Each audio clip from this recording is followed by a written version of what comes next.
Adam qo'limda o'lib qolgan, bolam kasal, men juda ham yomon ahvolda. Man jismoniy mehnat qilib pul topishga layoqatim yo'q, ya'ni men bunga moslashmaganman. Men aqliy mehnat qilishim kerak. Menga hozir eng yaqini, eng tezi buxgalteriya. Hozir o'ziga investitsiya qilishdan qizg'anayotgan yoki oilasi to'sqinlik qilayotgan ayollarga nima degan bo'lardingiz? Men nolga tushib ketdim, qarzga kirib ketdim. Oxirgi olgan uyimdan oxirgi tillalarimni olib borib lombardga topshirib, pulini olib men uyga pul to'laganman. Menda o'zi aslida o'sha paytda bitta tanlov edi. Ya'ni ishlab pul topish.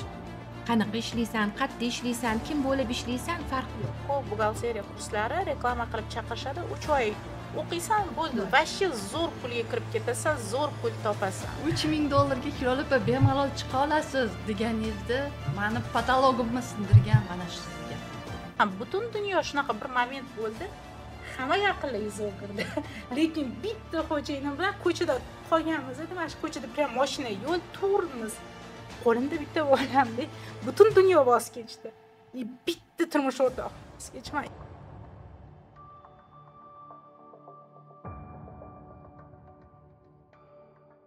Har bir ayol buxgalter bu ikkala mas'uliyatdir. Uyda u ona, rafiqa, ishda esa mutaxassis. Ushbu ikki dunyo orasida yo'qolib qolmaslik osonmi? Ismim Zamira Jumayeva, men sertifikatlangan maslahatchiman. 20 yildan ortiq buxgalterlik ish tajribasiga egaman.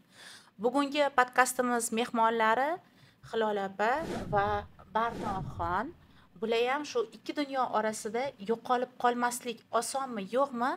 Shu haqida o'z tajribalari bilan bo'lishishga taklif qilganmiz.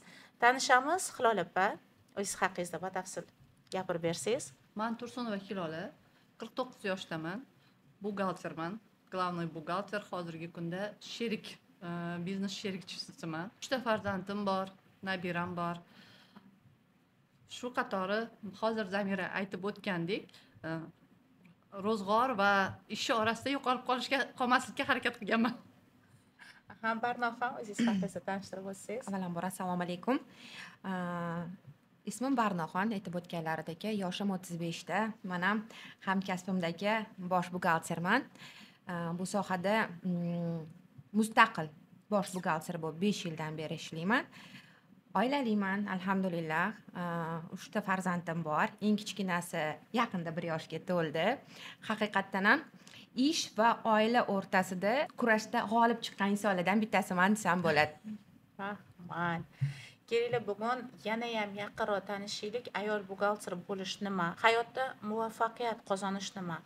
Hayotda oson bo'lganmi ko'tarilish? Mana shu momentlarni mana Hilol opa, который men tanigunimcha bo'lgan Hilol opa bor edilar. Men bugun ko'rib turgan Hilol opa bor.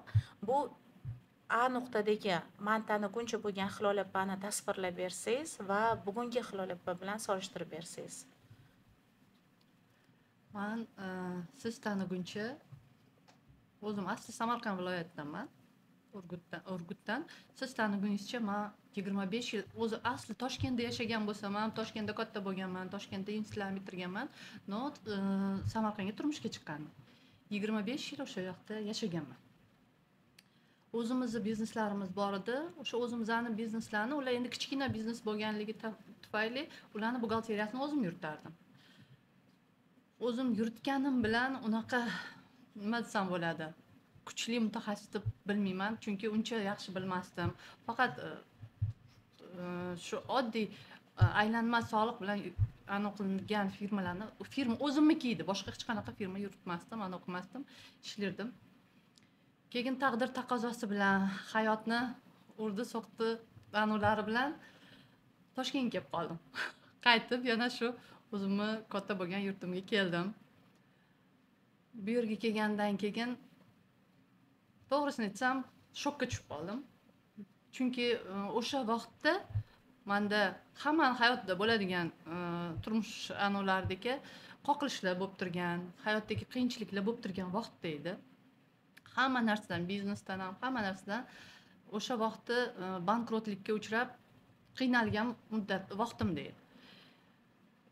O'sha vaqtda men 1 millionga ishga kirganman. 1 millionga buxgalter bo'lib 1 millionga ishga kirganman. keyin yordamchi buxgalter bo'lib ishga kirganman. Keyin sizni kursingizda o'qidim. Ko'p ishlamadim 1 millionlik ishda. Mani kursimdan o'qish O'qiganlar. bitirgunizcha уже взлетga turdingiz. Да. Взлетный polosada edingiz, kursni bitirayotganda. Da, shu Da. sizni kursingiz 2 oyda onlayn kursda o'qigan bo'lsam, уже men o'sha vaqtda 8 milliondan oshiq zarplatiga сразу 2 oyda. 2 oyda Aha. anaqa qilib, keyin alhamdulillah hozirgi kunda, hozirgi kilolar bilan oldingini farqi juda katta. Hozirgi oldin hech kim bilan sportlashmaydigan, hech kim bilan anaqa qilmaydigan kilolar bo'lsa, hozir hamma masalada yo'l ko'rsatadigan, Maslahat beradigan. maslahat beradigan sherik kilolar. Shunaqa deb Biznesga tushuntirsam sherik bo'ladi. qila Da. oladi. Da. Hilol opa, men esimda bor, siz kelganingizni birinchi darsda mol mulk solig'ini o'tganmiz, yer solig'ini o'tganmiz. Siz darsdan chiqib to'g'ri soliq organiga borgansiz, imtiyoz qo'llash uchun. Shunaqa. Shu istoriyani ozgina aytib bersangiz. Bunda bizada mol mulk solig'ida sport bu o'zimni anom bo'lgan mol mulkim, sport plashatkamiz bor. Sun'iy gazondan qilingan sport plashatkamiz bor. Imtiyoz qo'llamasdan soliq to'lab, soliq topshirib yurar ekanman. Sizni darsingizni o'qiganimdan keyin imtiyoz qo'llashi, soliq kodeksini ko'rib chiqqanimizdan keyin men qaytadan перерасчет topshirib chiqqanman.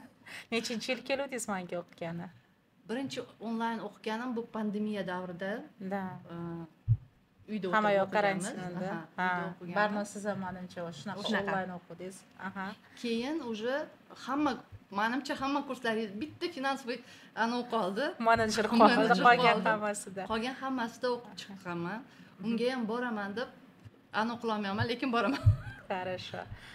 Хорошо. Barno, o'zingizni mana Zamira bilan tanishguncha, Globux bilan tanishguncha bo'lgan Barno, bugungi Barno qanaqa ta'riflagan bo'lardingiz? Men shunaqa ta'rif bergan bo'lardim.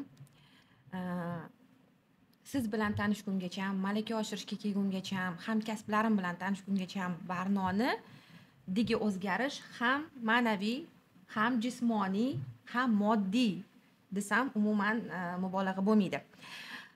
Men aniqdan o'ziga o'sha hayotni past balandlaridan, hayot qiyinchiliklaridan, to'sqinlardan ruhan sinib qolgan, o'ziga ishonchi yo'q, o'zini qiymatlay olmaydigan, 24 soat ishlasa ham o'zi aslida bahosi nechi bu xodimni deb o'ziga savol bermaydigan inson edim. Mutaxassis sifatida men qanaqa mutaxassis bo'lganimni hozir mana baholay olmayman. Sababi yer bilan osmonchalik ikkichi bo'lganman. Nimaga? Aslida kelinglar ozgina predistoriyani aytib beraman. Ikkita oliy ma'lumotga ega insonman. Ya'ni birinchisi Moskovskiy akademiyani huquqshunoslik fakultetida yo'nalishida tahsil olganman. Ikkinchisi Toshkent moliya institutini moliya yo'nalishida tahsil olganman. Undan keyin xalqaro moliya yo'nalishida magistraturada tahsil oldim. A'lochi, perfeksionist, har doim 5 olishga intiladigan, hamma narsani balansda ushlashga, nazoratda ushlashga harakat qiladigan inson bo'lsam ham shu darajada ruhiy sinib qolgan edimki, o'sha vaqtda nech pul oylik berishsa, o'shanga rahmat deb ishlaydigan darajada ruhiy siniqlik holatida edim. O'sha sabab aslida karantin bo'lgan. Rahmat etamiz bu periodga, bizning oltin davrimiz bo'lgan.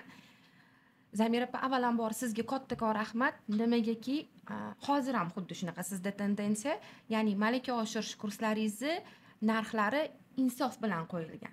Men o'sha paytda kategoriyani nimadan qidirganman? Narx siyosatidan. Meni cho'ntagimga to'g'ri keladimi, yo'qmi malaka oshirish. O'sha paytda to'g'ri kelgani sababli sizni tanlaganman. Vaholanki siz haqingizda ko'p ma'lumotga ega bo'lmaganman. Lekin Allohga shukr deyman, menga shunaqa fikr yuborganiga va men shu kategoriya bo'yicha sizni tanlaganimga.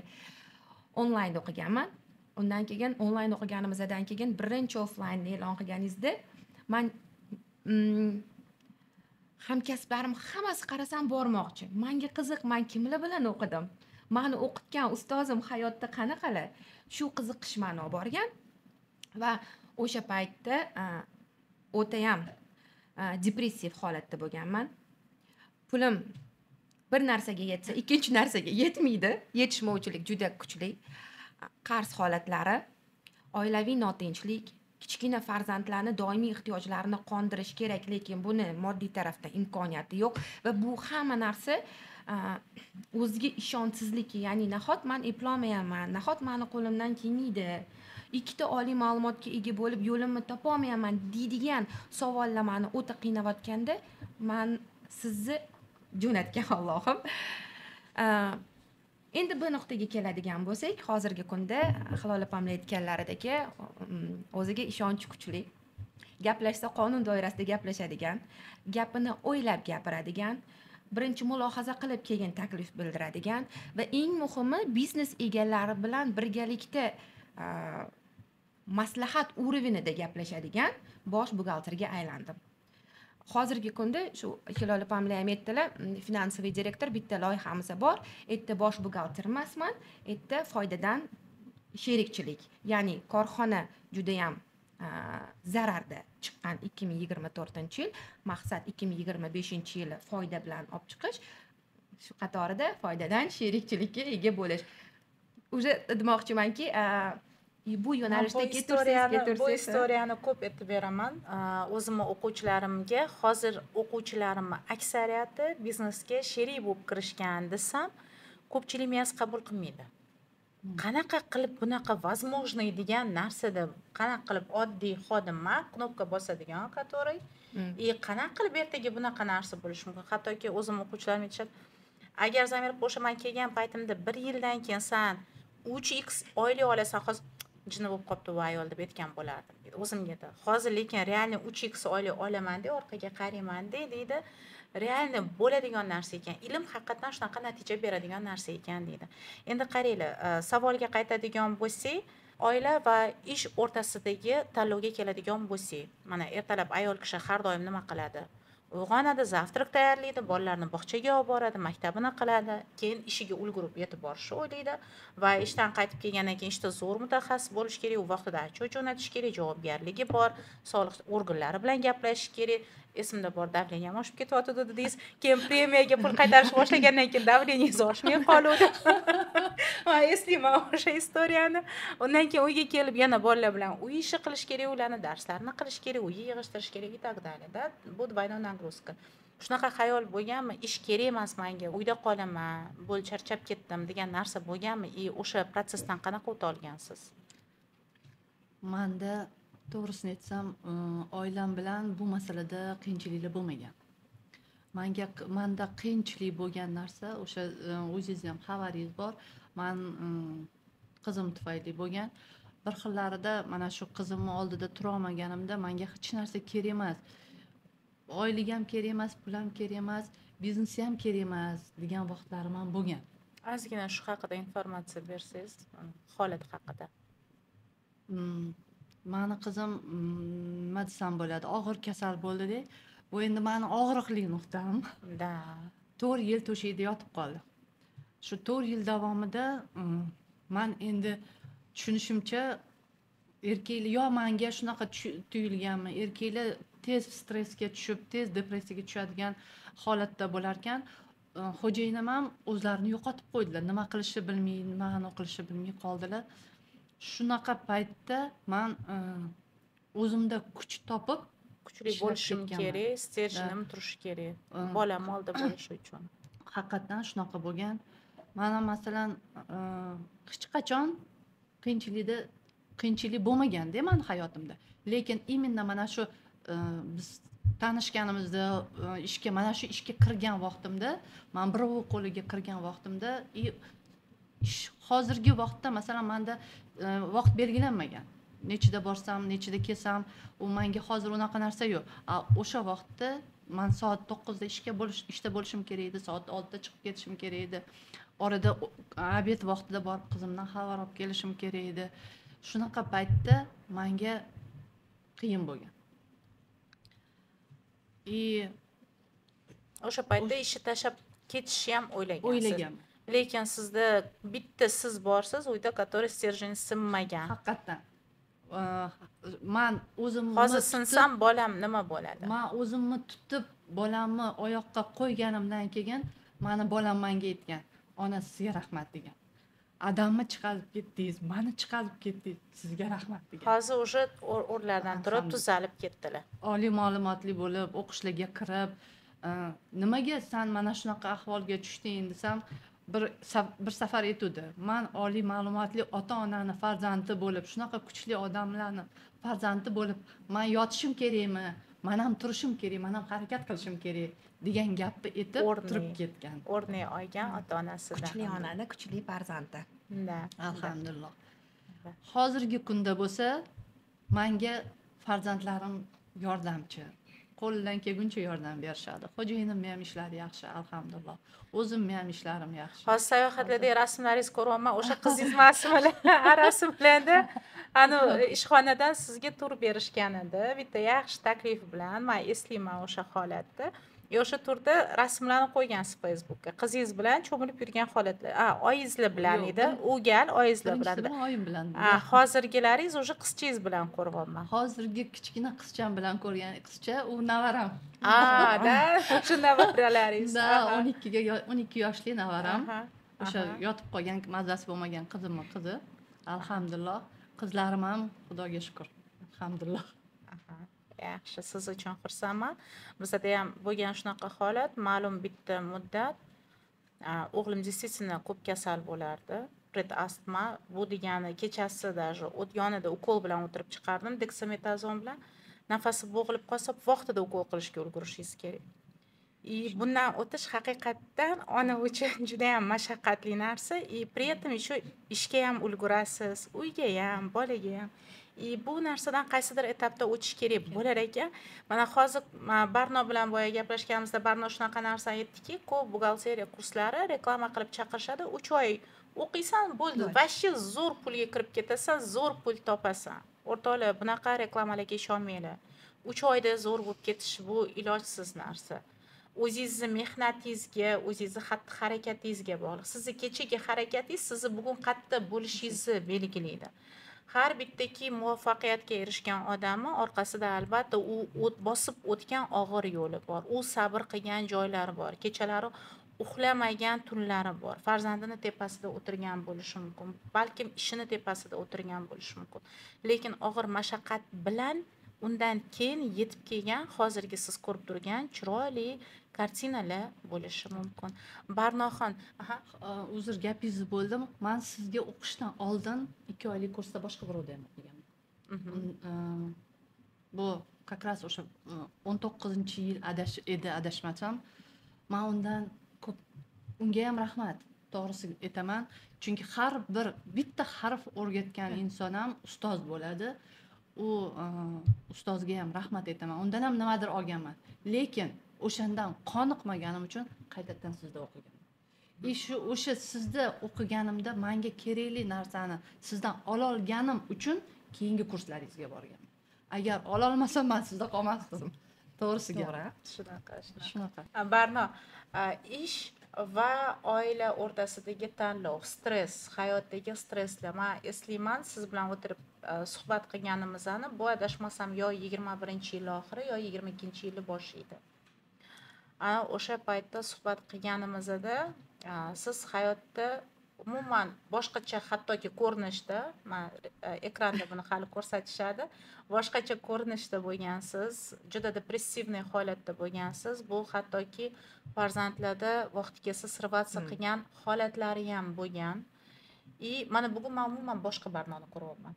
Mana shu tanlov bo'lganmi sizda, ishdan tashlab ketaman, boshqa degan narsalar. O'sha paytda uydan qiyinchilik bo'lgan. Bu qiyinchilik hozirgi o'tirgan uchalamizda ham bo'lgan. Vaqti kelgan, uyda juda ham ehtiyojimiz bo'lgan va bugungi kunda Xudoga shukr, alhamdulillah, bir emas bir nechta uyli, o'shada vatanim, o'zimni boshimda vatanim bo'lsa edi degan narsa va nihoyat nasib qilgan etapdamiz. Lekin o'sha paytdagi Barno haqida, startovoy nuqta haqida.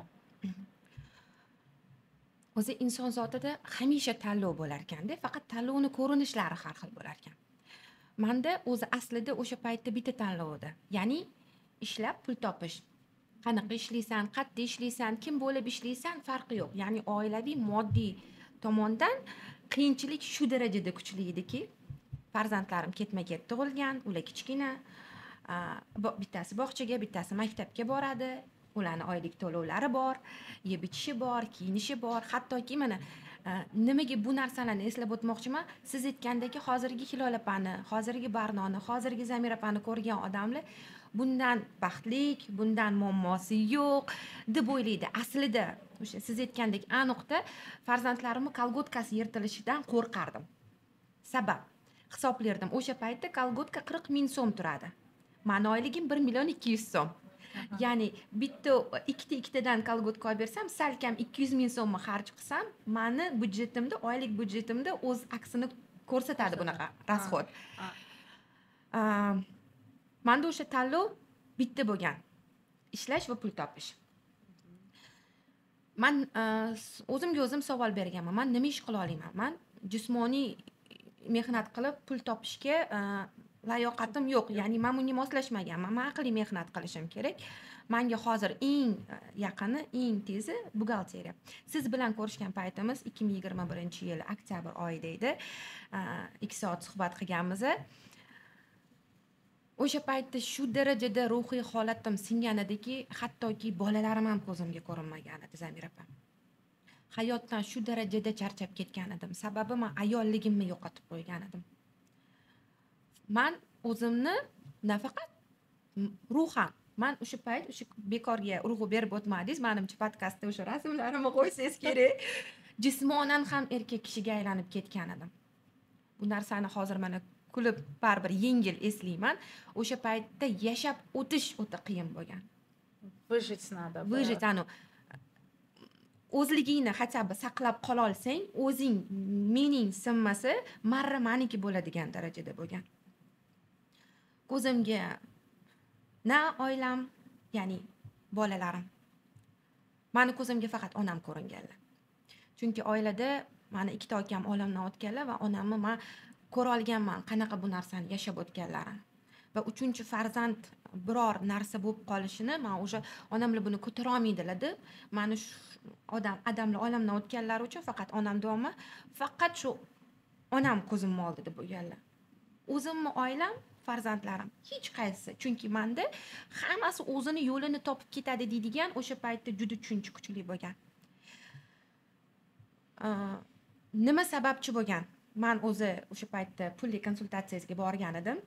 Shundoq qo'limni ushlab, ishni bundoq kompyuterga o'chirib, men bilan xuddi hayotimni oldindan biladigan insondek suhbatlashib, ozgina o'zingizga stop bering.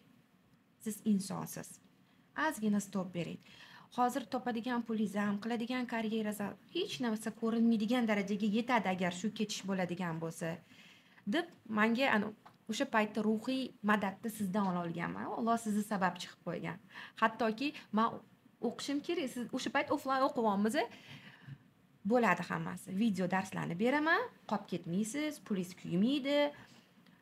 Hozir agar siz tanani, miyani, yurakni, ruhni sog'lomlashtirmasangiz, ming topsangiz ham ko'zingizga ko'rinmaydi. Shu darajada переломный momentda bo'lganman. O'ta перелом.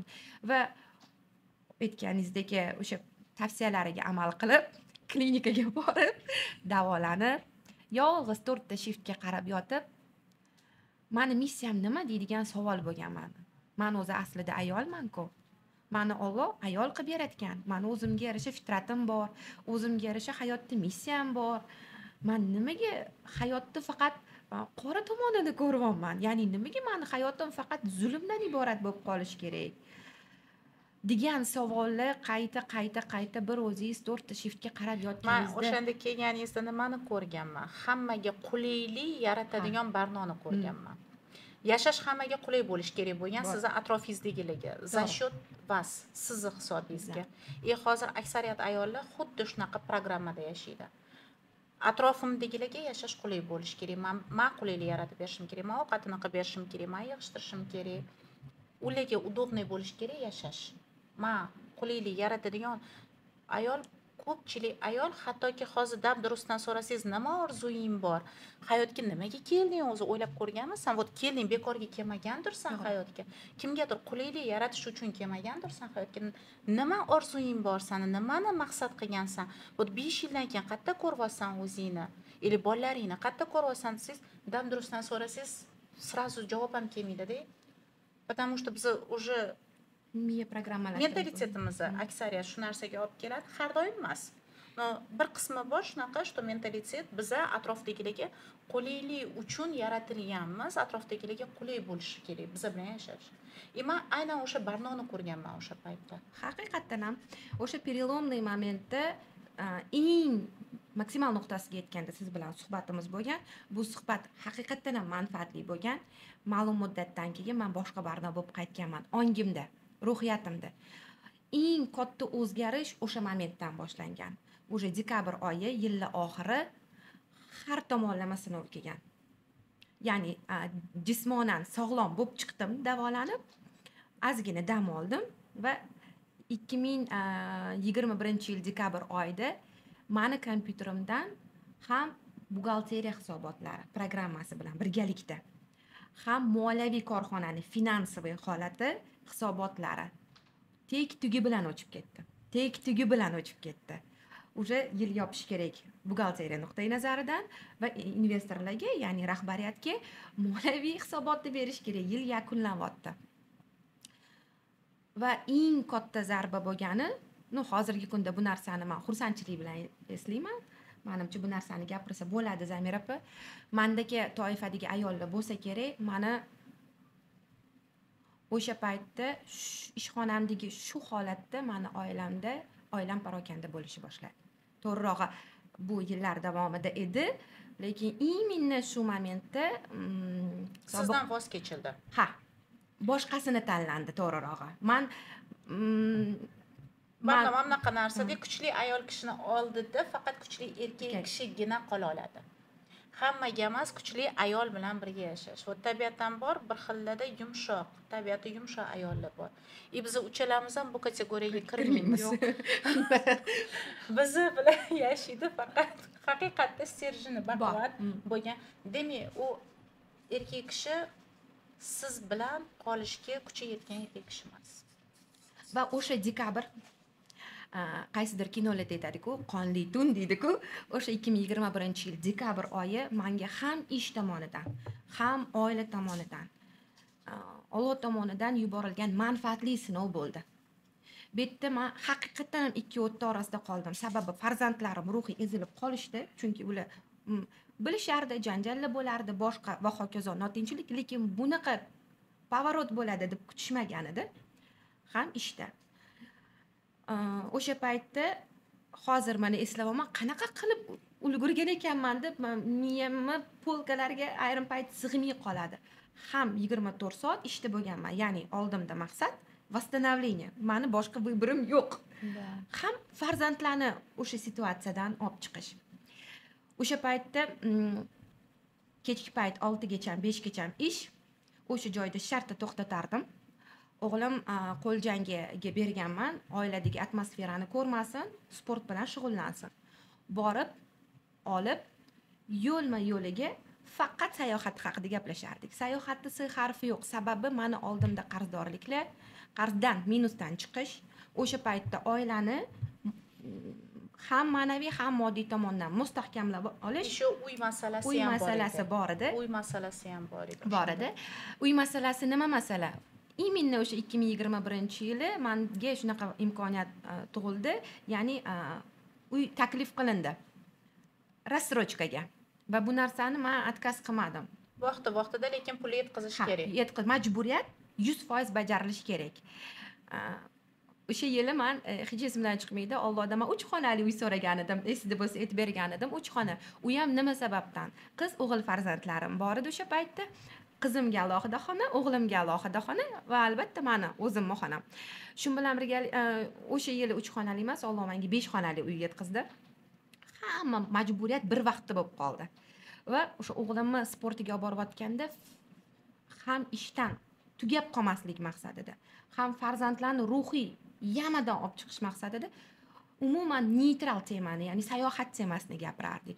Dengizlarga boramiz, suvlarni shitirlaganini, chig'anoqlarni, qumlarni orzu qilishdan to'xtamadik va 2022-yildan boshlab o'sha orzular o'zim bilmagan holda etapma-etap amalga oshishni boshladi. O'zim bilmagan holda o'sha dengizga bordik va telefonimda video bor, o'g'lim vastorgda, ya'ni shunaqa his hayajonda gapiryapti. Biz siz bilan gaplashgan dengizga keldik, o'sha suvga keldik, o'sha bu bilan nima demoqchiman?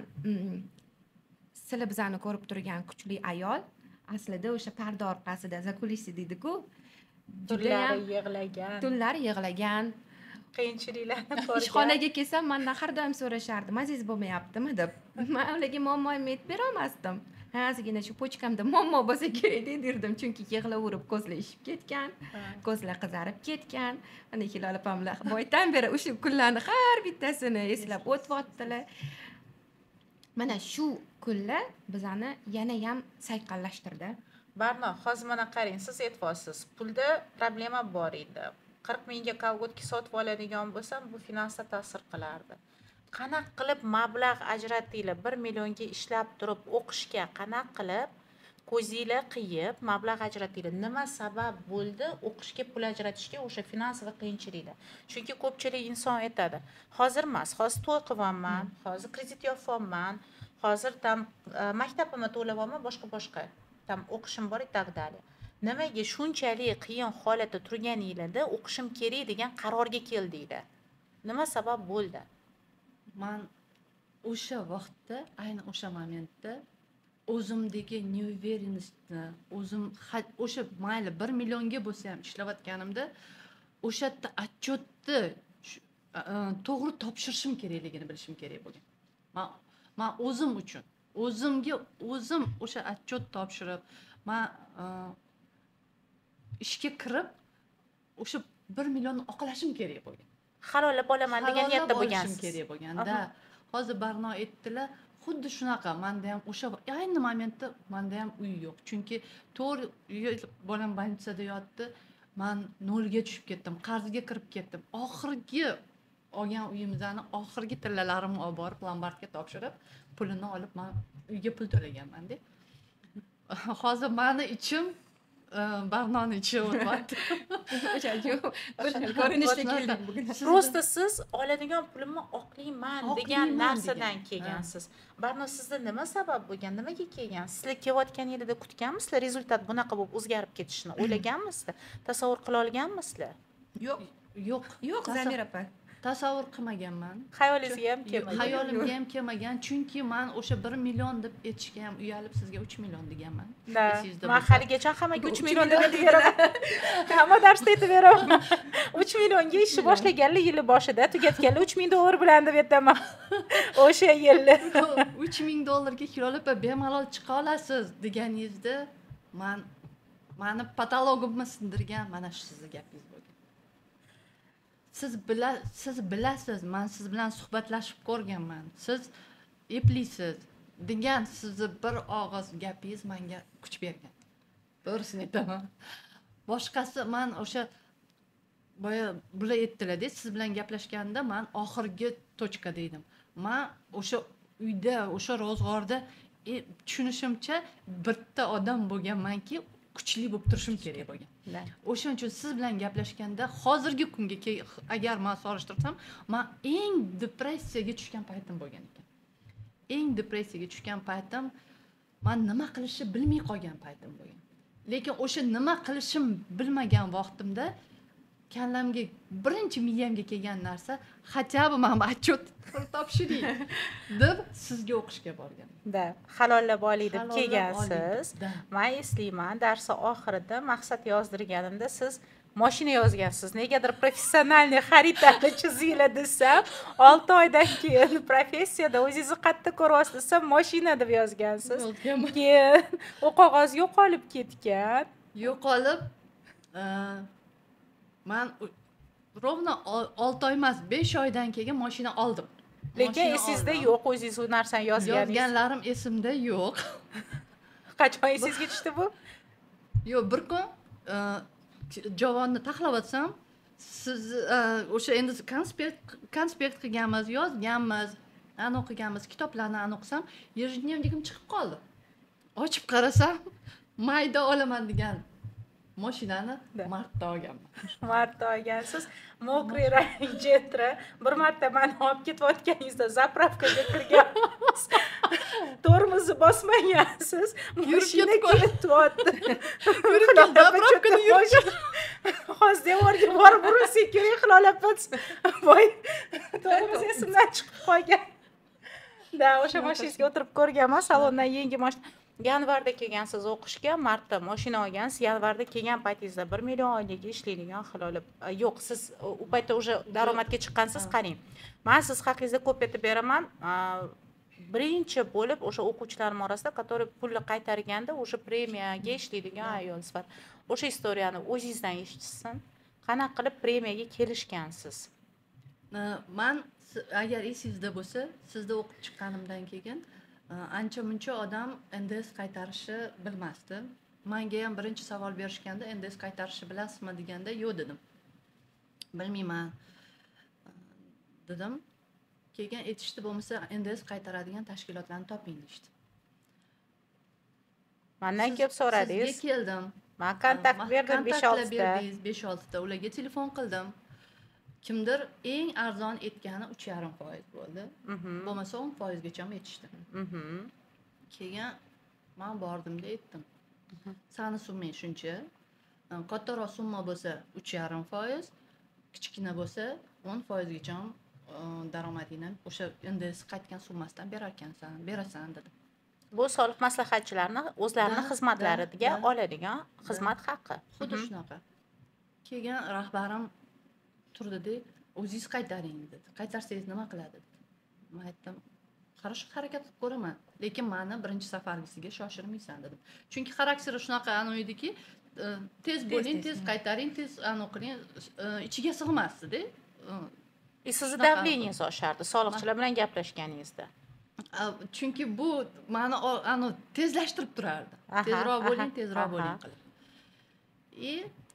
Keyin aytdiki, sizga dedi, o'sha dedi 3,5%, 2,5% qilib beraman dedi. Ko'p aytmadi birinchi, 2,5% qilib beraman. Aytdim. Nimaga dedim, soliq maslahatchisiga 3,5 mi, menga 2,5 dedim. Siz dedi, bilmaysiz dedi. Zato rezultat beramiz. Bizga gunohda bo'lmaydi. Men aytdim, siz dedim, adashvasiz dedim. Men bilaman dedim. Qayerdan bilasiz dedim. Men dedim, налоговый kodeks dedim, o'qib chiqaman dedim, sizga qaytarib beraman dedim. Lekin dedim, 3,5 mi, 3,5 berasiz dedim. Hech qachon men to'g'risini aytaman, hech qachon men anoda talashmaganman. O'sha pulda 3,000 beradimi, 5,000 beradimi, hammasini har doim o'zligini og'zidan chiqqani. Chunki men har doim aytamanki, rozi mirzochilik yaxshi deb. Keyin gap o'shanda talashdim lekin. 3,5 ga talashdingiz. Chunki siz bilmaysiz degan gapi meni yoqmadi. O'sha tegdi-da. Zamiraga telefon qildim, kodekslarni ochdim, ularni hammasini qildim-da, отчетni topshirdim. Vazratga zaявка berdim. Birinchisida отказ qilishdi. Ikkinchisida yana bir marta отказ qilishdi. Uchinchi martasida soliq komitetiga налоговый kodeksni rahmat Zamiraga kodeksni o'qishni o'rgatganiga-da. O'rgatganingizga men haligacha, chunki men o'sha vaqtda kodeks o'qishlar nimaligini bilmasdim. O'qib, olib chiqib kodeksni ochdim-da, mana bitta bunaqa deb yozilgan. Bitta bunaqa deb chaqirib oldim, tepadan pastga olib tushdim. Endi отделdagi boshlig'i bilan o'sha bizani xizmat ko'rsatadigan bola ikkalovi inspektor tushib kelishdi. Ikkaloviga ko'rsatib berdim. Bunaqa dedim. Xo'sh, qayerda meni xatoyim dedim. Nima uchun dedim, 2 martada qaytarib olsizlar dedim. Shunaqa deganimdan keyin opa dedi, bo'ldi dedi. Siz qonunni bilarkansiz. Ertaga qaytarasiz dedi. Ertaga tushadi pulingiz dedi. Aytganlardiki ertaga tushdi. Undan keyin o'sha birinchi olgan premiyangiz qancha bo'lgan? O'sha birinchisi esda qoladi o'zi. Birinchisi unaqa katta emas edi. 500 dollar edi. Хорошо. Unaqa katta emas edi. Keyingilari bo'ldi. Keyin уже 3 kunga qolmasdan men bugun topshirsam zayovkani 3 kunga qolmasdan pulim kelib tushardi. Hech kimga borib hech qanaqa xat Yo'q. yozilmaydi, hech narsa tushuntirilmaydi. Faqat birinchisida o'zingizni Birinchisi. oqlab ko'rsatib oldingiz, u yog'iga o'sha protsess ketaveradi, и premiya ham kelaveradi. Premium kelaverdi. И o'sha yilni qanaqa tugatganingizni ham bitta aytib bersangiz. Men o'sha yili qarzlarimdan qutulganman. Da. Judayam yengil bo'lgan narsa, men juda katta qarzga kirib ketgandim. Chunki 4 yil men bu yerga Toshkent bilan Samarqand orasida qatnaganimda meni aptekam bor edi. Aptekada sotuvchilar aptekani dorilarga qarashmagan. U yerda 5-6 ta mashinani, даже undan ham ko'p mashinani pullari srogga o'tib ketgan. Dorilarni hammasini qarzga berib yuborishgan. Shuni hisobiga men juda katta qarzga kirib ketgandim. Shulardan qutulganman. Mana sizga kelgan taklif haqida gaplashmoqchiman. Bir tadbirkorni bitta masalasini yarim soatda hal qilib bergansiz. Sizga katta oylik taklifi bilan kelgan. O'sha istoriya shunchaki buxgalterlar ularni qiymati aynan ularni bilimida ekanligini tushunishi uchun. Misol tariqasida keltirib bersangiz o'sha istoriyani o'zingizdagina. Zavodda bo'lgan gap edi. Tashkilotni NDS sotish to'g'risida bo'ldi adashmasam. NDS nalogsiz sotish to'g'risida bo'ldi. Siz решение bergansiz tasdiqchi. berdim. Yarim soatlik maslahat berdingiz, hech narsa umid qilmadingiz, shunchaki beg'araz. berdim. Da, bu tadbirkor sizni rahbaringizni do'sti bo'lgan tadbirkor bo'lgan. Shunda ikkalasi keldi, ikkalasi gaplashyapti. Men shu firmani mana shunaqa qilishim kerak, lekin menimcha nalog chiqar ekan deb gapirishdi-da. Keyin men aytdim, men bilan bitta xonada gaplashib o'tirishibdi. Hilol opa, siz nima maslahat berasiz dedilar. Keyin men aytdim, yo'q, men bunaqa qilsangiz, siz maslahatimni berdim-da, bo'ladigan. Men bunaqa qilsangiz, biz nalog chiqib ketadi. Shuncha nalog to'lab, bunaqa variant bor, bunaqa variant bor. Xolasangiz, bunaqa qilsangiz, xolasangiz, bunaqa qilsangiz bo'ladi deb aytdim. Shunaqa deganimdan keyin ketdi. 15 kunda hamma переоформление hamma narsasini qildi, qaytib keldi. Qaytib keldi-da, meni zavodning katta direktori meni chaqirdi. Opa, menga ishga keling dedi. Men sizga dedi, oyligingizni menimcha qilib beraman. $3000 qilib beraman dedi.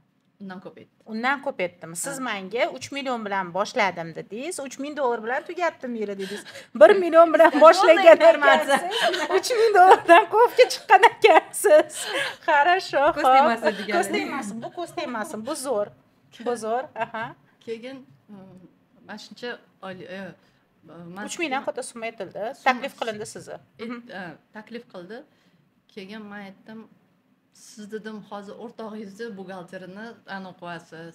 Ertaga oranglarga sovuqchilik tushib qolmaydimi? Men bir og'iz dedim, o'ting oldidan. Maslahatlashib aytaman dedim. O'rtog'i keyin borib to'polon qildi unga. Nimaga men buxgalterimni olib ketib qolyapsan? Olib ketib qolyapsan meni buxgalterimni dedi. Keyin menga aytdiki, men sizga oyligingizni menimcha qilib beraman. Hech qayerga ketmaysiz, menda ishlaysiz dedi. Xuddi o'sha summaga olib chiqdi sizni. Undan tashqari men eslayman, hech qayerga ketib qolmasligingiz uchun sizlarga turputyovka sovg'a qildilar. Srazu Tailandga 2 kishilik auksion. Tailandga 2 kishilik turputyovka berdi. Da. Men u odamdan ham juda minnatdorman. Hozirgi kunda u bilan ishlamayapmiz, lekin menda yaxshi xotiralar qolgan. Hozirgacha munosabatimiz yaxshi. Hozirgacha men bilan telefonlashib, gaplashib, maslahatlashib turadi. Endi hayotda har xil vaziyat bo'ladi. Men bo'li erkin hayotni tanladim. O'shaning uchun bizni yo'limiz ikki tarafga ketdi. Atak men u odamdan ham minnatdorman. Hozirgi kunda Hilol opa o'sha kreditlarni yopganlar, uylarini to'liq mana boya aytib bergan istoriyalari, undan tashqari kottej sotib olganlaridan xabarim bor. Chunki xuddi o'sha kuni kottej pulini to'lab kelayotgan kuningiz men sizni ko'chada ko'rib qoldim. Bu haqida gaplashdik. Va undan tashqari o'sha o'zlari orzulariga yozgan mashinalari bor, ili almashtirdingizmi? Yo'q, hali almashtirmadim. U juda qimmatli mashina. Shunaqa juda qimmatli. Nimaga? Demak, Hilol opa, nima deb o'ylaysiz? Nima sabab bo'ldi? Mana shunaqa burilish bo'lishiga nima sabab bo'ldi? Bungami? Mana shu daromadi oshishiga nima oshirdi sizni daromadingizni 1 milliondan 8 millionga, 8 milliondan $3000 ga nima oshirdi? Tam $5000 не знаю. Men eng asosiy narsa o'sha sizni bergan bilimlaringiz birinchisi masalan Allohni qo'llash deb o'ylayman. Da. Ikkinchisi Sababi Allohga sizni sababchi qilgani. Uchinchisi o'zimga o'sha sizni bergan bilimlaringiz bilan o'zimga bo'lgan awareness'im oshgan. awareness oshgani. Da, Bilim tagida yotibdi. bilim tagida yotibdi. Chunki qachonki bir narsaga uveren bo'lsangiz, o'sha narsa mana shunaqa deb gapira olasiz.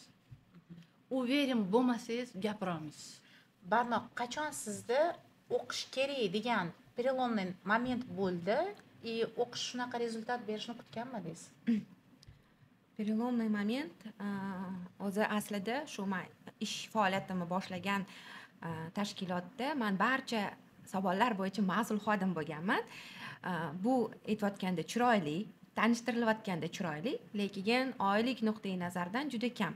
Lekin men tabiatdan oyligimni ko'tarib beringlar, men shunaqa ishlar qilyapman, uni qilyapman, buni qilyapman deydigan yo'q. Boriga ko'nikish, ya'ni bizni buvilarimiz, dodalarimiz singitib kelishgan o'git fikr, ideologiya bir joyda daraxt ko'karadi, boriga ko'nikish kerak. Yillar davomida u bir nihol amallab ko'karib chiqar deydigan u Direktor nimani buyursa shuni qilish kerak. Ya'ni bizda direktorimiz zo'r motivatsiya, direktorimiz o'zi zo'r motivatsiya berardilar. Ya'ni xodim universal bo'lishi kerak deydigan. Men u narsani a'lochi o'quvchidek singib olgan edim, gubkadek. Va boshqa fikr menda yo'q edi. To есть boshqacha o'ylash yo'q, mumkin deydigan tushuncha bo'lmagan edi. Meni nima turtkiladi? Birinchi masala, men o'zi u tashkilotda buxgalter emas edim.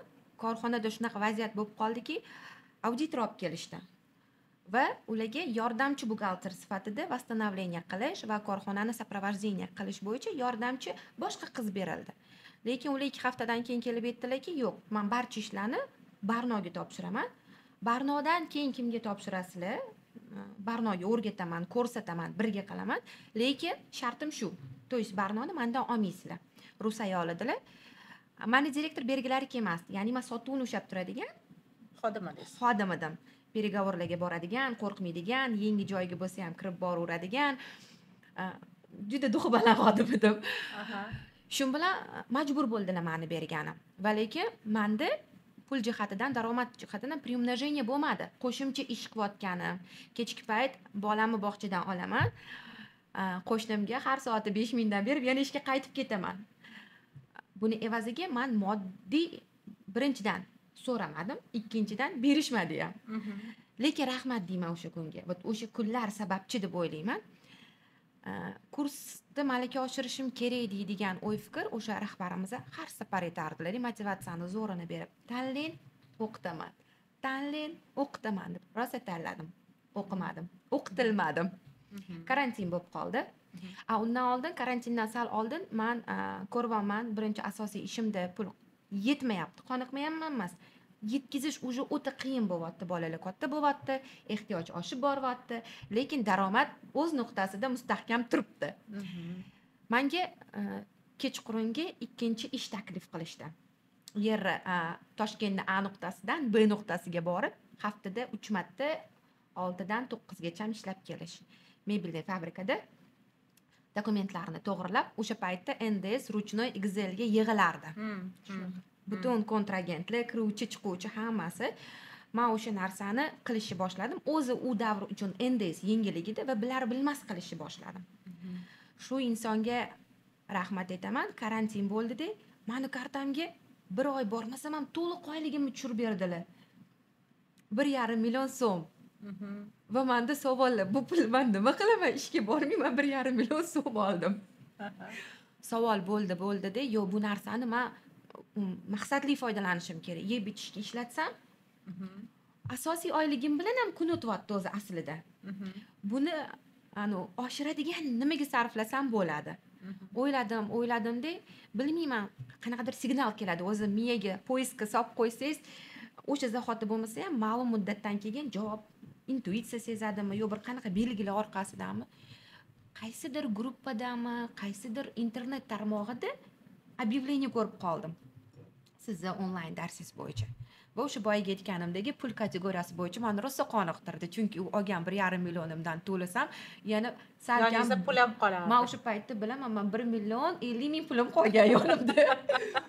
Shunaqa Juda arzon xursandman. bo'lgan Juda ekanda. arzon, 450 ming bo'lgan edi birinchi kursingiz, Aha, onlayn esimda kursingiz. yo'q ekan. Mana Man esimda o'zi emas men hozir. hayotimda burilish yasagan sababchi voqea hodisalarni miyam juda ham zo'r saqlaydi. Aha, 5 yil oldingi narsa Narsa, endi ha. bu onlayn o'sha payt 450 uchun ming yengillik bo'lgan, men uchun bu zo'r narx bo'lgan. Boyaga aytganda, siz o'zingizni shaxsan bilmaganman, undan oldin siz haqingizda ma'lumotga ega bo'lmaganman.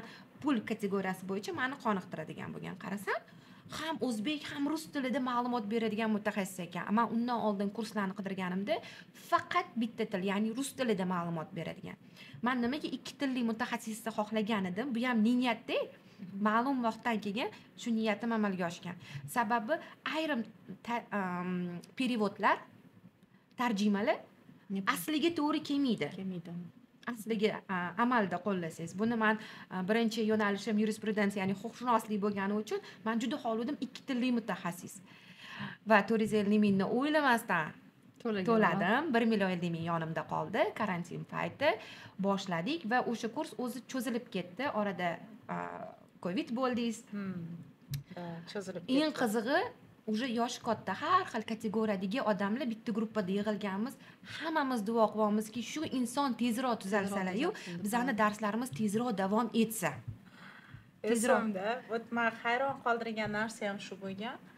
Mendan ota-onam yoki yaqinlarim shuncha marta xabar olmagan, qancha marta o'quvchilarim mendan xabar olgan. Men hayron qolganman, lichkalarim to'lib ketib, biron sekund yo'q ediki, odamlar menga yozmagan. Ustoz, mana bunaqa nafas gimnastikasi qiling, ustoz, mana bunaqa ovqat yeyish kerak, mana bu narsa sizda pulda qiyinchilik yo'qmi, mana bunaqa kerakmi, bu narsa kerak bo'lsa ayting.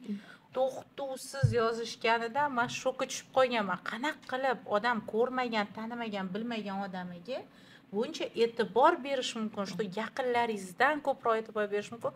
Вообще o'sha kasal bo'lib больницada yotgan paytim umuman переломный bo'lib juda katta o'zgarish bo'lgan miyamda. Odam shunaqa yaxshi ko'rishi mumkinmi o'zini?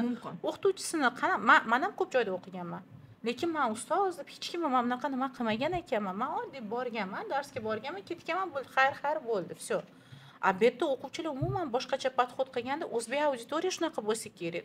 Chunki men o'zbek auditoriyada o'qimasdim, faqat rus gruppalarda o'qirdim и bunaqa podxodni men birinchi marta sizlardan ko'rganman. И даже tanishuvga kelganda ham sizlar bor edinglar o'sha yerda. Eslaysizmi? Tanishuvga koridorlar to'lgan, xonalar to'lgan odam rosa ko'p kelgan. Rosa ko'p keladi-da. Da, bitta har bitta odam bilan tanishib chiqdik. Esimda. Da. Va shu narsa sabab bo'lgan, o'qiganman, afsuslanmaganman, offlayn o'sha yuqorida aytib o'tdik. Birinchi offlayn ochganingizda o'zi tabiatimga xos bo'lgan prinsiplarimdan bittasi, o'zimdan aqlan ma'naviy kuchli insonlarga talpinib yashayman. To есть men atrofimda shunaqa insonlar bo'lishi tarafdoriman. Chunki auditoriyada ham aynan shunaqalar yig'ilgansizlar. Shu birinchi potokda mana Sirojiddin, Nurbek birga o'qigansizlar. Borishimdan maqsad Jaloliddin bor edi. Offlaynga borishimdan maqsad Alisherlar bilan. Alisherlar bor edi. Birga o'qiganmiz. Offlaynga yana pul to'lab, vaqt ajratib, o'sha payt shanba oddiy kunlari, bolalarim kichkina, kimgadir tashab ketish muammo har doimgidek. Borishimdan maqsad bo'lgan onlaynda juda ham chiroyli Telegram gruppada shunaqa zo'r atmosfera, aura yaratilganki, men shu yerga borishim kerak, men ma'naviy kuch olib kelaman. Kimdandir bilim olaman, kimdandir hayotiy tajriba olaman degan maqsadda borganman. Haqiqatan shunaqa atmosfera bo'lgan. Haqiqatan ham. Sizdan keyingi hozir ham xuddi shunaqa. Biz o'zi o'ta chanqoq borgan ekanmiz-da, ya'ni осознанно hamma borgan odam oldiga maqsad qilib borgan. Nimanidir o'rganish, qaysidir muammosiga yechim topish, qaysidir savoliga javob topish yoki bo'lmasam хотя бы yaxshi kollektivga ega bo'lish. То есть menda shularning har bittasi bor edi maqsadimda. Chunki men shunaqa paytda yashaganmanki, men bir so'm tikkan pulimni bir 10 martacha kerak bo'lsa chiqazib olish kerak. Ya'ni uvol bo'lib qolish kerak emas. Sababi men qanchada qoplangan o'qishga tikkan pulingiz? Qanchada xilolat o'ta tezlashib ketadi. Misol, menda o'ta tezlashib ketadi. Esingizda bo'lsa, hali kurs tugamasidan sizga men pulli konsultatsiyaga o'zim yonimdan borib, birinchi aytgan narsam Hilol opa balkim kulgilidir, lekin men shu gapni aytganman. Birdaniga meni pulim ko'payib ketdi. Zamira opa halolmi bu, halol emasmi, to'g'rimi bu, noto'g'rimi bunaqa ko'p pul pul olishim? olyapman, qo'rqyapman. Ko'p Ha. pul oyligi birdaniga ko'payib ketganida, hali kursni bitirmagan edi Barno o'sha Ha. paytda. Oylik birdan ko'payib ketganidan o'sha rezultat слишком tez pulda ko'ringan. Sizda qanchada ko'ringan Hilol opa rezultat pulda, o'qish rezultati? man birinchi ishxonamdan sizda o'qiganimdan keyin уже сразу bo'shab ketgan. Keyin ana aytganimdek 1 million 8 million bo'ldi. ha 8x bo'ldi сразу. O'qish bir pasda qoplandi puli. Yaxshi. Barno sizda necha x ga ko'paygan? Birinchi ko'payganda. Birinchi oyida 5x ga sразу ko'paygan. Da. Endi Birinchi o'sha oyda. paytda mana o'sha paytdagi Barno bor edi, который kolgotki yirtilib qolishdan qo'rqar ekan. Bugungi Barno oyligida necha x raznica? Onajonim, sizga ham aytmaganman bu dandalarni. Bu podkastni aniq ko'rasiz.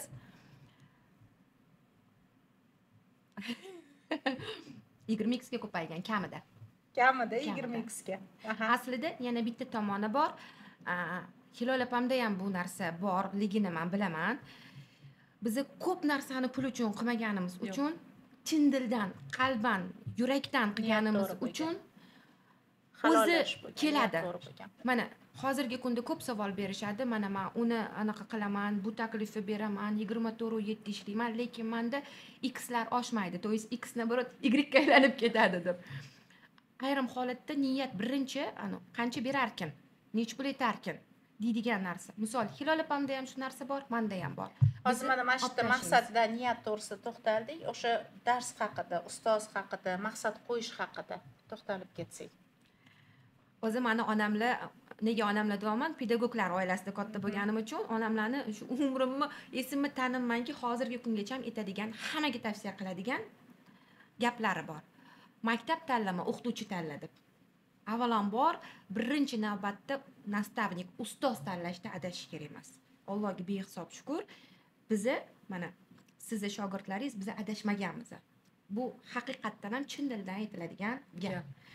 Adashmaganmiz. Bu insoniylik jihatdan ham, professionallik jihatdan ham o'zini oqlagan gap deyman men.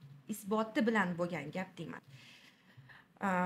Maqsad qo'yishda meni maqsadim shu boyiga aytganimdagi o'sha yili o'tda ketma-ketlikda hammasi bo'lib ketgan. O'qishni 2020-yildan boshlagan bo'lsam, malaka oshirishni 2021-yilda ancha o'ziga ishonchi bor.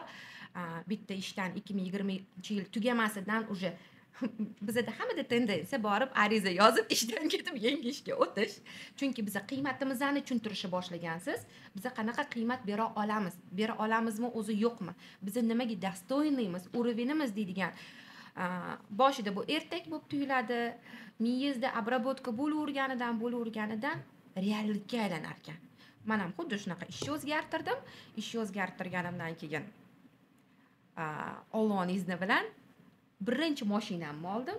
Ketidan 5 xonali uy. Maqsadim esa birinchi mashinam Cobalt avtomat pozitsiyasi eng full versiyasi bo'lsa, niyatim o'zim eski Matiz olish edi. Yaxshirog'ini berdi. Ha, Alloh undan yaxshisiga arziysan dedi. 5 xonali emas, shu 3 xona bo'lsa menga yetardi. Shu 3 xona bo'lsa, o'sha boyiga aytganimdagi ikkita farzandimga alohida xona va menga alohida Kutganingizdan xona. ko'ra ko'proq. Kutganimdan ziyoda berdi. Niyatni to'g'ri qilish juda ham o'ta muhim narsa. Mana hamma narsa o'zi aslida Biz niyatdan hozirgacha shu boshlanadi. narsani qilamiz-da. Maqsad qo'yish ustida ishlaymiz hozirgacha Globuxda. Mana shu maqsad qo'yish kerakmi o'zi yo'qmi? Olib tashlash kerakmi yoki buni? Fikringlar qanaqa? uni naоборот mustahkamlash kerak. Uni mustahkamlash kerak. Dash maqsad qo'yishga отдельно ochiq dars qilganda Barnoni ham taklif qilgandim. Siz taklif qilganda kela olmagan edingiz, adashmasam. Ketishimiz kerak bo'lib qoldi deb aytgan ekansiz. Barno kelgan edi o'sha paytda. Hozir mana ko'p ayollar o'ziga investitsiya ajrata olmaydi. Hattoki shunaqa holatlar bo'ldi. Ayollar keldi o'qishga, hattoki рассрочкаga договор olishdi hamda oilasiga borganda turmush o'rtog'i yoki tam oilasidagilar qarshilik qilishdi. Nima qilasan o'qib, hozir ishlab yurgan joying tayinli bo'lsa, nima deb o'ylaysiz, turmush o'rtog'ini podдержкасы qanchalik kerak bo'ladi? man endi turmush o'rtog'im yaxshi, uni anusini qilmayman, lekin man o'ylayman, mana shu o'zimga uverенностьim oshishiga, sizda o'qishimga и ilmimni kuchaytirishimga uni san eplolmaysan, san qishloqdan kelding-da, nimani ham bilarding degan gapi menga aniq qilgan. Man bo'lmasa man hozir hayron bo'ldim, Barno o'qigan, mana moliya institutini, moliya fakultetini bitirganman. Xalqaro yo'nalishiga kirib, mana xalqaro iqtisodiy munosabatlar bitirganman. Qaranglar yig'ilganlar o'zani. Ajoyib uchilik deydi-ku. Ham yo'nalishi ham bir xil bitirgan ekanmiz-da. Lekin mashina olaman deganimda ham man Allohning karamiga, Allohning anosiga qoyil qolaman. Man yozgan narsamdan ortig'ini bergan Alloh menga har doim. Tezroq berdi. Tezroq. Ha, haqiqat. Man masalan o'sha 2 xonali uy so'raganimda menga 2 ta uy bergan Alloh. Yoki bo'lmasa o'sha oddiy bular aytgandek, yo Nexia yoki ano bo'lsin deganimda menga Alloh bu yaxshirog'ini bergan. Men o'shancha aytaman, maqsadni qo'yishga, uni ana qilmang. Menga ko'p narsaga turtki bo'lgan sizni kursingiz bo'lgan. Men o'sha vaqtda psixologiyani ham tushunmagan. Chunki fikr hayolim o'sha o'zimizni biznes bo'lsa ham ertalab kirib, kechqurun chiqib ketish bo'lgan. Hozir men o'ylayman, men hozir boshqacha biznes qilardim. Boshqacha yashardim. Agar o'shanda mana shu maqsad qo'yganimda yoki ani o'qiganimda boshqacha qilardim deb o'ylayman-da. Hozir o'ziga investitsiya qilishdan qizg'anayotgan yoki oilasi to'sqinlik qilayotgan ayollarga nima degan bo'lardingiz? Yo'q, uni to'xtatmaslik kerak. Ular nabarot qanaqa yo'l bilan bo'lsa ham harakat qilish kerak, bilim olish kerak. Qachonki bilim olsa, o'zida ishonch paydo bo'ladi. Faqat bilimni o'zi sababchi bo'ldimi ekan, Hilol opa? Sizlarni gruppadoshlaringlar bilan haligacha anu nimada kafeshkalarda o'tirishinglar videosini ko'raman. Atmosfera emasmi ekan? Network emasmi ekan? Yoningizdagi odamlar emasmi ekan? Faqatgina bilim emas-ku sizlarda. Sizlarda kuchli bilim paydo bo'ldi. Sizlarda dunyoqarash ham o'zgardi, lekin sizlar atrofinglar o'zgarmadimi? Atrofimiz o'zgardi. O'zgardi. Zamira, o'sha sizda o'qiganimiz tufayli, sizda tanishganlarimiz tufayli bizni haligacha birgasiz. Nima edi? O'zimizga ham dard, ham fikr odamlarni topdik-da. Agar bizani anoda kanalda bo'lsangiz, undan tashqari yana o'zimizning kanallarimiz bor. Ularda pastdan har kuni bitta narsa so'rab turiladi. Mana bu qanaqa qilinadi, mana bu qanaqa qilinadi. Sizlarning rezultatinglar o'zgarganini ko'rganman. Zilepa вообще tam 10x ga menimcha oshdilar Zilepa hozir. Da o'sha paytda ham kichkina pul topmasdilar, hozir вообще bemalol garchilik bo'lib qolgan. Da siz ham o'shalarni nimasida, как aurasida, atmosferasida sizda ham ko'tarilish juda ham katta bo'ldi. То есть da men o'ylashimcha hozir bu yerda sizlarga ta'sir qilgan yana bitta faktor to, что biz atrofimizdagi 5 ta odamning yig'indisini, demak, o'rtachasimiz. Atrofimizda o'zimizga o'xshaganlar, xuddi shu yo'nalishda yurganlar, buxgalterda kimlar? Bitta xonasida o'ziga o'zi o'tirib, hamma gruppadan savoliga javob qidiradigan odamlar-da o'zi. Tashqariga chiqish qiyin. Uy ish bo'lib qolganmiz, problema shu bilan to'lib qolgan. Bu narsadan chiqib keta olgansizlar. Hozir o'sha darsga kelmasanglar ham, lekin o'sha gruppa bilan yig'ilasizlar. Shunaqa. Darsga kelsanglar, gruppa bilan telekom kelasizlar. Bu o'sha gruppa ko'chib keladi. Malaka oshirayotganda o'sha gruppa. U Glavbuch kursimizdagilar bilan alohida. Hozir bizani yana soliq eksperti bilan o'qigan qizlar gruppamiz ham bor. Ular ham anchagina. Har bittasida bitta o'zingizga demak fundament bor. Lekin Glavbuchda o'qiganlarimiz men eng zo'r gruppamiz deb o'ylayman. Mehringlar tushib qolgan. Mehrimiz tushgan. Masalan, yigitlarimizga ham o'sha biz bilan birga o'qigan Shahbozga, o'zi 3-4 tagina o'qishgan bechoralarga gapirishga bermagansizlar.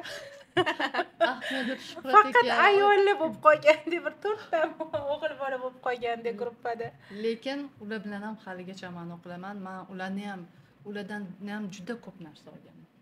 Juda ko'p narsa olganman. Shuning uchun har biriga man minnatdorman har biridan, ayniqsa Shahbozga. Chunki Shahbozda mani qizim o'qidi, hozir men bilan ishlayapti. Mani o'ng qo'lim. Shahboz oldida katta qarzdorman men.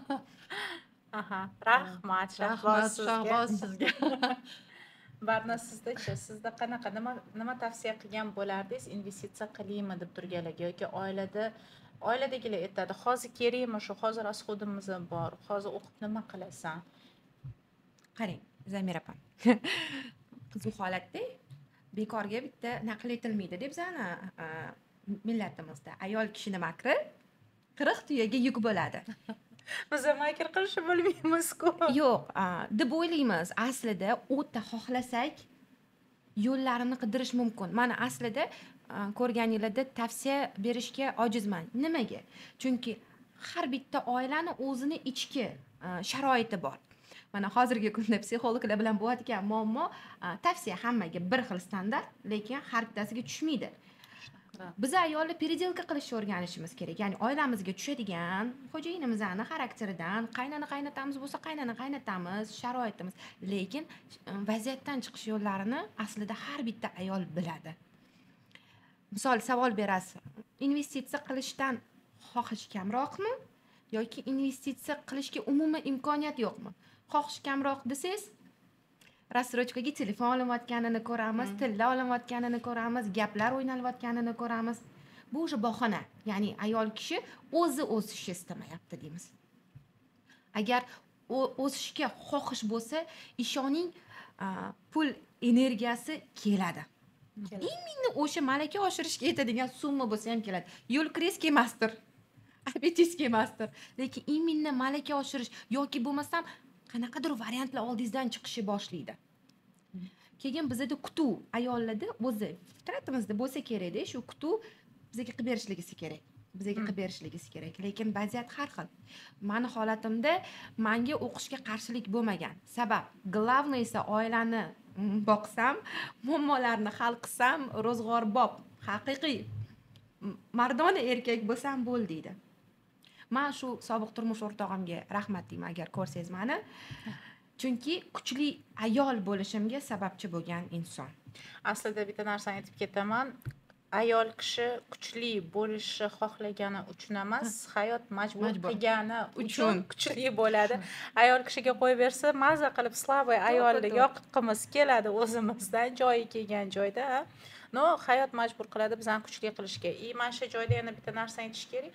Agar majburiyatni, mas'uliyatni o'zingizga olmaydigan bo'lsangiz, o'zingiz ichkaridan o'zgartirmasangiz, o'zingiz atrofda biron narsa o'zgarishini, sizga munosabat o'zgarishini, moliya o'zgarishini yo boshqa narsani o'zgarishini kutmang. Siz oldin o'zingizni o'zgartirishdan boshlang. O'zingiz nimaga yashayapsiz, nimani xohlaysiz, nimani orzu qilasiz. Meni xo'jayinim shu masalada juda ham ko'p urishadi. Sen primoy tavsiya berasan. Mana bunaqa qilgan. Sen mana bu narsani qila olasan deb gapirasan. Mumkin emas unaqa gapirish, gapirma unaqa deydilar. Lekin men sizlar ikkalangizga aynan shunaqa Tavsiya bergansiz. Qila olasan, erishasan, bu oson deganman. Действительно bu mashta. Demak, men hali noto'g'ri qilmayapman. Ham biz xuddi shu tavsiyangizga o'sha paytda ruhan muhtoj inson bo'lganmiz. В точку попали deydi-ku, sizni intuitsiyangiz ham insonlar bilan ishlab, o'sha o'qitib, ozmi ko'pmi tajribaga ega bo'lib, ko'rib bila olgansiz. Bitta yana bitta narsa borda, o'qishda hamma ham bir xil rezultatga chiqmaydi. Nega? Ko'raman bir xil zo'r sizlarga o'xshab prorыв qiladi. Что ayol kishi, что erkak kishi bitta вообще rol o'ynamaydi. Bu yerda stakanni sizlar bo'shatib kelgansizlar. Sizlar mana shu ustoz nimani aytsa, shuni olaman degan pustoy stakan bilan kelgansizlar.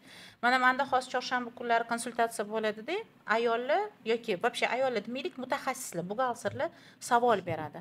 Savol нулевой уровеньni savoli. Masalan, нулевой уровеньni savoli.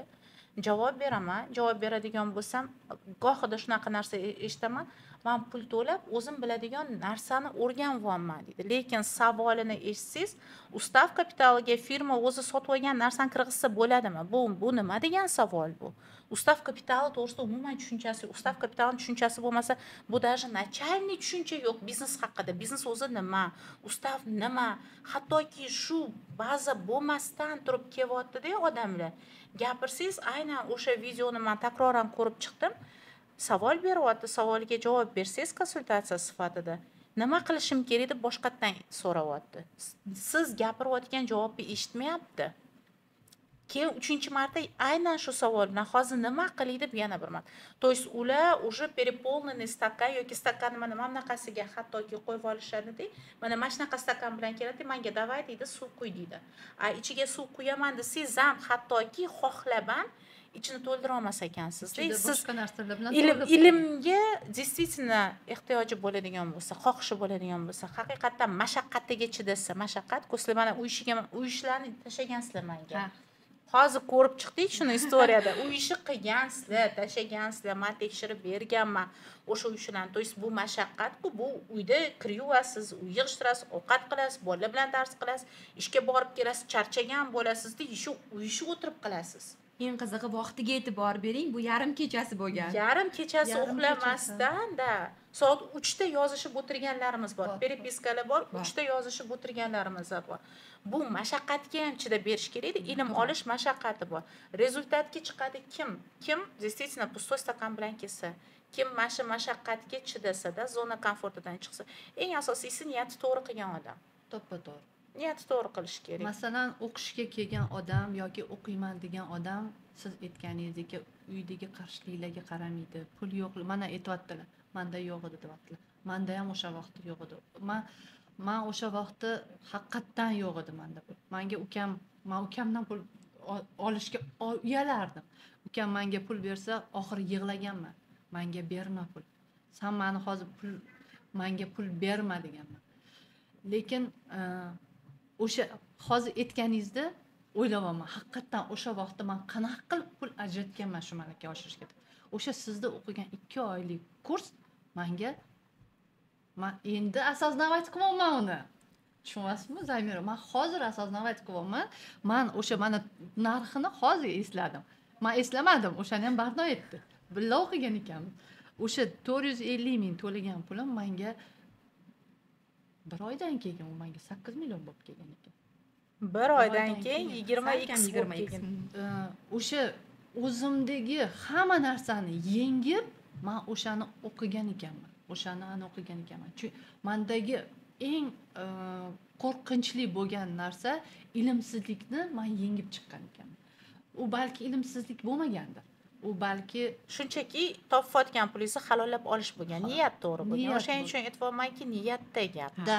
Odamda niyat, o'sha masalan oladigan ilmga ham, Allohdan so'raydigan narsaga ham o'zingiz aytgandek niyati to'g'ri, shu odamdan oladigan narsamni menga xayrli va barakali qilib ber deb so'rasa, o'sha xuddi shunaqa bo'lar ekan. Men ham o'sha sizni yoningizga borayotganda meni yuzimni Allohim yorug' qilgan. Men o'sha olayotgan pulimni halollab olay. Bilmaganimni bilay, o'rganay deb ana o'qiganman. Men uyalganman, Zamira 40 yoshida kelib turib menda o'qiyapti degan gap bo'ladi deb turib men uyalganman. 40 dan oshgan bo'lganman deb. Hozir masalan 49 ga kirdim. 4 yil oldin bo'lsa, institutda o'qiganimda men hech narsa olmagan ekanman deydiganman. Lekin endi o'ylasam, institutda boshqa narsa o'rgatilgan, amaliyot boshqa narsa bo'lar ekan. 40 yoshdan oshganda bu kechmas o'qishga. Hozir menda pensiyadagi ayollar ham o'qiydi. Yo'q, o'sha vaqtda meni fikrim shunaqa bo'lganda, men uyalganman. Men yoshim katta, o'qishga kech qoldim. 2 oylik kursda bo'lsa ham o'sha yerda men boshida agar e'tibor bergan bo'lsa, jim o'tirganman. Lekin keyin bo'lmagan. Shu bir para jim o'tirgansizlar. Shu gapga javob bo'lganman. O'sha anaqa Zoom onlayn darsimizda esingizda bo'lsa, birinchisida hamma o'zi tanishtirsin, mikrofonni bitta yoqib deganlar, endi offlayn bo'ldi. Men o'ylab borganman. O'sha aniq tanishtiradilar. Ya'ni hamma o'zini tanishtirsa, men moliya institutida o'qiganman, keyin magistraturada siz nima qilib keldingiz? Bu yoqqa deb qolsalar nima deyman? Bo'ldi, menda unga javob bor. Men chunki buxgalteriya audit yo'nalishida o'qimaganman. Men moliya yo'nalishida o'qiganman va budjet tashkilotlari yarim semestr bizga shu buxgalteriyasi o'rgatilgan. Ana xo'jalik subyektlari o'rgatilmagan deydigan javobni aytaman deb tayyorlanib kelganman. Barno menda nima uchun uverенность bo'lgan? Men haligacha ham aytaman-da, menda uverенность paydo qilgan narsa deb. Menda nima uchun uverенность bo'lmagan? Men samovochka bo'lganman. Chunki men viloyatda, yana viloyatning ham qishlog'ida o'tda o'zimga o'qituvchi topa olmaganman. Men o'tda o'zim отчетim man o'sha yerda ham отчет topshirib налоговыйga бумажный variantda olib borib topshirilardi. Bumajniy olib borib topshirardim u keyin yoqdagilar yordam berishardi. O'sha paytda biz nega buxgalteriya qila olganmiz? Chunki hamma yoqqa biz haqiqatda men o'zim ham eslayman, soliq organidagi xodimlar juda qanaqadir ko'ngli toza, ochiq ayollar bo'lganda, ular biz bilan birga o'tirib statistikada ham xuddi shunaqa edi, buxgalteriyada ham xatolarimizni ko'rib, yo mana bunaqa qiyin yangi blanka sotib olardik, o'sha yerda o'zida krurushda sotardi. O'sha blankalarni to'ldirib, qo'lda o'chirib turib, shunaqa qilib topshirib kelardik. shunaqa qilib kelardik. Keyin mana 16-17 yilga o'tganda keyin o'sha onlayn отчет topshirish boshlandi. O'shanda menga налогdagilar aytishardi. Opa, siz men endi o'sha vaqtda ham anoga bilimga chanqoqroq bo'lgan bo'lsam kerak-da. Opa, siz o'sha yerda bitta joy tashkil qiling-da, отчетni yuborib beradigan qiling deb. Chunki raysentrdan u yoqgacha yarim soat, 1 soatlik yo'ladi-da. O'shanda tashkillashtiring deb. Qilganmisiz? Topshirib berardim. Boshqalarga topshirib berardingiz. Boshqalarnikini topshirib berardim. Lekin o'zimni biznesim bo'lardi, ulardan pul olmasdim, chunki men o'zimga or bilardim. Aha. To'g'risi aytaman. Lekin hozir men hech kimga bu narsani o'rgatmayman. Bepul ishlashni, o'zini qadrini bilmaslikni, o'zini mehnatiga pul so'ramaslikni o'rgatmayman. Hozir umuman boshqacha podxod. Endi hozirgi kunga kelib bildimki, nimaniki tekinga qilsang, o'sha narsa qadri bo'lmaydi. 100% Hamma joyda. O'sha narsa qadrsizlanar ekan. Bu hayotda ham bor narsa ekan, anoda ham ishxonada ham bor narsa ekan. Shuning uchun ham men ham hozir aytaman, нулевой отчет bo'lsa ham pul so'rayman. Da. Aytaman. Menimcha anosi shu narsani qilganman. Hozir meni ko'p firmalarim SP, o'sha sherik qilib olganlar ham SP. Совместное предприятие xorijiy tashkilotlar bilan, xorijiy tashkilotlar bilan birgalikda ochilgan tashkilotlar. O'rtoqlar, ko'rib turgan ayollar, bular oddiy hayotda siz bilan menga o'xshagan ayollar. Bularda ham hayotda qiyinchilik bo'lgan. Agar sizda ham qaysidir mana shu etapda turgan bo'lsangiz, balkimdir bu etapdan o'tgandirsiz. Bu etapdan o'tish haqiqatda mumkin, iloji bor. Faqat ikkita narsa bo'lish kerak, ishonch bo'lish kerak. Evlab ketaman, o'taman deb so'rash, niyati to'g'ri qo'yish bo'lish kerak. Ikkinchisi ilm olib, ilmni orqasidan o'sha ilm mashaqqatiga chidab olg'a yurishimiz kerak. Hozir blitz savolni tayyorlab qo'yganmiz. Ikkita hamkasbimizga ham, shu bilan keyin podkast tugatamiz. Blitz savolni barno. Qisqa savolni beraman, o'ylamasdan tez javob beramiz.